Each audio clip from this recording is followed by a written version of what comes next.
Varahi silks వారి grand festive celebrations పొందండి 10,000 రూపాయలు ఆపై కొనుగోలుపై బంగారు నాణెం ఉచితంగా. మాస్ మహారాజా రవితేజ కొంతకాలంగా వరుస డిజాస్టర్లలో ఉన్నారు. దానికి కారణం రొటీన్ గా మారిపోయిన కమర్షియల్ సినిమాలతో పదే పదే ఒకే మూసులోకి వెళ్లడం. అందుకే ఈసారి రూట్ మార్చి పూర్తి ఫన్ జానర్ లోకి వచ్చి చేసిన మూవీనే భర్త మహాశయులకు విజ్ఞప్తి.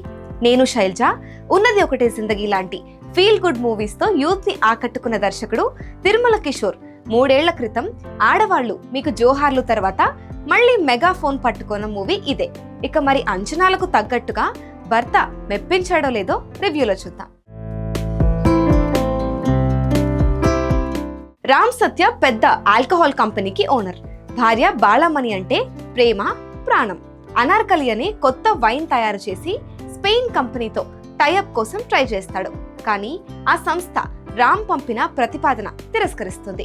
దీంతో ఏమైందో కనుక్కుందామని రామ్ స్వయంగా స్పెయిన్ కి వెళ్తాడు. సదరు కంపెనీ ఎండి మానసాను కలుసుకొని ఆమె పిఏ చేసిన మోసాన్ని బయటపెట్టి దగ్గరవుతాడు. ఇక హైదరాబాద్ తిరిగి వచ్చాక అనూహ్య సంఘటనల వల్ల ఇద్దరి మధ్య ఇరుక్కుపోతాడు. తర్వాత ఏమైందన్నది తెర మీద చూడాలి. ఒక మగాడు ఇద్దరు ఆడాళ్ల మధ్య నలిగిపోయే హీరో కథలు టాలీవుడ్ కు కొత్త కాదు. శోభన్ బాబు, జగపతి బాబు, మోహన్ బాబు లాంటి వాళ్ళు ఈ కేటగిరీలో బ్లాక్ బస్టర్ సాధించారు. ఈ ఫార్ములాతో వచ్చిన శుభలగ్నం, అల్లరి మొగుడు, ఏవండి ఆవిడొచ్చింది లాంటి వాటి గురించి ఇప్పటికీ కూడా మాట్లాడుకుంటాం.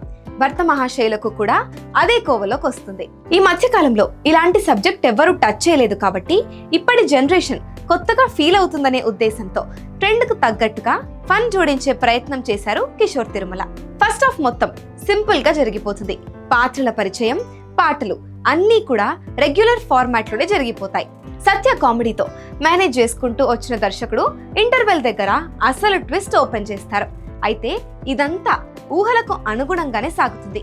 మానస స్పెయిన్ నుంచి హైదరాబాద్ తిరిగి వచ్చాక రవితేజ పడే పాటలను సునీల్, వెన్నెల కిషోర్ సహాయంతో బాగానే నవ్వులు పంచే ప్రయత్నం చేసినప్పటికీ కామన్ ఆడియన్స్ కి ఇదంతా కూడా రెగ్యులర్ తరహాలోనే అనిపిస్తుంది. భార్య లవర్ మధ్య క్రష్ అయ్యే క్యారెక్టర్ ని మరింత మెరుగ్గా డిజైన్ చేసుకొని ఉండాల్సింది. విశ్రాంతి తరువాత డ్రామా పెద్దగా లేకపోయినప్పటికీ టైం పాస్ కు అవసరమైన వినోదాన్ని స్పూఫ్స్, సీరియల్ రీమిక్స్ సాంగ్స్ తో నడిపించేశారు.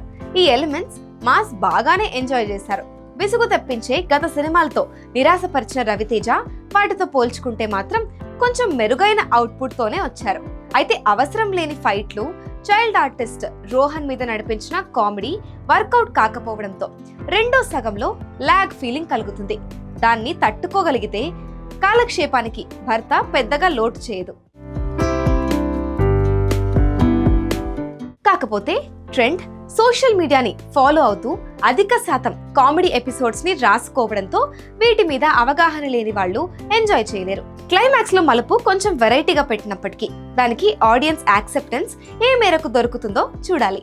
చాలా సార్లు వాడేసిన లైన్ కావడంతో కొత్తగా చెప్పడానికి కిషోర్ తిరుమలకు ఛాన్స్ దొరకలేదు. దీంతో టీం సహాయంతో ఇప్పటి జెన్జీకు కనెక్ట్ అవ్వడానికి ప్రాధాన్యం ఇచ్చారు. అన్ని వర్గాలను రీచ్ అయ్యే అవకాశాలను తగ్గించుకున్నారు. ఇదే భర్త మహాశయులకు విజ్ఞప్తిలో లోపం. ఇక ఫైనల్ గా చెప్పాలి అంటే ఎలాంటి అంచనాలు లేకుండా కేవలం టైంపాస్ మాత్రమే కావాలి అంటే భర్త మహాశయులకు విజ్ఞప్తి ఎంచుకోవచ్చు. పండగ టైం కాబట్టి ఆ ఊపులో కొంచెం ఓకే అనిపించినా కంటెంట్ పరంగా చూసుకుంటే మాత్రం ఇది రెగ్యులర్ వ్యవహారమే. లైన్ చిన్నది కావడం వల్ల 2.5 గంటల కోసం దర్శకుడు పడిన ప్రయాస వల్ల ఎక్కువ శాతం ఫిల్లర్స్ తోనే గడిచిపోయింది. ఇక పండగ సీజన్ వల్ల కమర్షియల్ అడ్వాంటేజ్ అందుకోవచ్చు. రవితేజ గత 4-5 సినిమాల కంటే బెటర్ అనిపించినా ఆయన బెస్ట్ టాప్ 10 లో మాత్రం చోటు దక్కించుకోలేకపోయింది.